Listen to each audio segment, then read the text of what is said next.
Bonjour et bienvenue dans cette deuxième vidéo de la série sur le son consacrée aux sons musicaux. Alors on a vu dans la vidéo précédente que le diapason émettait un son pur. Pourquoi un son pur? Parce que le signal est sinusoïdal, comme on peut le voir sur cet enregistrement réalisé sur Audacity. On peut aussi très bien faire cet enregistrement sur l'atelier scientifique, hein. Vous pouvez aller voir les vidéos consacrées à ces deux logiciels. Alors, autre façon de voir que le son est pur, bah, c'est de faire le spectre d'un son. Alors on va commencer par un spectre idéal, puisqu'il va être issu d'un son généré à partir d'un logiciel, soit Audacity, soit l'atelier scientifique, comme on a pu le montrer dans la vidéo précédente. Et eh bien, si on regarde, donc le signal est toujours sinusoïdal évidemment, sa fréquence est de 440 Hz, et on observe dans le spectre eh bien, justement un trait ou un pic à 440 Hz, qui correspond donc à la fréquence du signal. Donc son pur, un seul pic dans le spectre.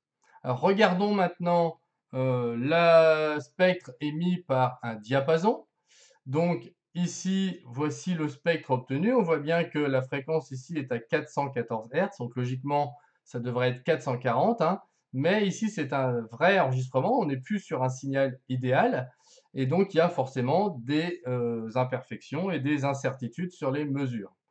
Donc ce spectre, mais il y a quand même un seul pic dans ce spectre ici.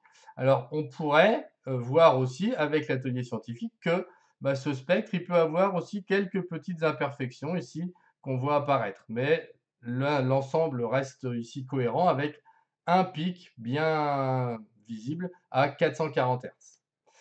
Alors ensuite, eh bien, on va regarder un son composé. Alors tout d'abord, encore une fois, un son idéal créé avec Audacity à partir de 4 sons sinusoïdaux, 4 sons purs, un à 440 Hz, un à 880, un à 1320 et un à 2200, comme on peut le montrer ici sur cet exemple, hein. On a sélectionné le quatrième, on a tracé son spectre et vous voyez que le pic ici correspond bien à 2200 Hz. Alors on va mixer ces 4 signaux, et si on regarde donc le spectre de ce résultat, eh bien on va apparaître 4 pics, 440, 880, 1320 et 2200. On retrouve donc les 4 fréquences correspondant aux 4 signaux purs que l'on a utilisés pour le créer. Alors maintenant, si on observe des sons musicaux, comme par exemple un son de piano, ou encore un son de violon, ou encore un son de flûte traversière, pardon, eh bien, on va constater que sur les 3 spectres de ces instruments, on peut repérer une fréquence, ici surlignée en vert, qui va être ce qu'on appelle la fréquence du son, ou encore la fréquence fondamentale. Et ensuite, donc dans le spectre, on va observer d'autres fréquences qu'on va appeler les harmoniques et qui vont être des multiples de cette fréquence fondamentale. C'est-à-dire que leur fréquence va être n fois la fréquence du fondamental. Donc par exemple ici, 442, ben, on a 2 fois la fondamentale, 3 fois, 4 fois, 5 fois, etc. Alors pourquoi est-ce qu'on arrive à distinguer les différents instruments? Ben, tout simplement parce que le nombre d'harmoniques et leur intensité n'est pas la même à l'intérieur des instruments qui jouent pourtant une même note. Alors, on va terminer par une partie historique très importante, hein, avec Joseph Fourier, qui est un mathématicien et physicien français, qui en 1807, dans sa théorie de la propagation de la chaleur dans les solides, a pour la première fois utilisé la décomposition d'une fonction périodique en une somme de fonctions sinusoïdales.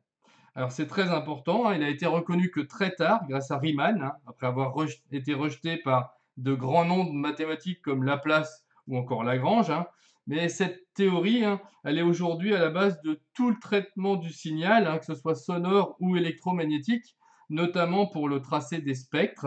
Et récemment, ces outils, hein, issus de Fourier ont participé à la détection des ondes gravitationnelles.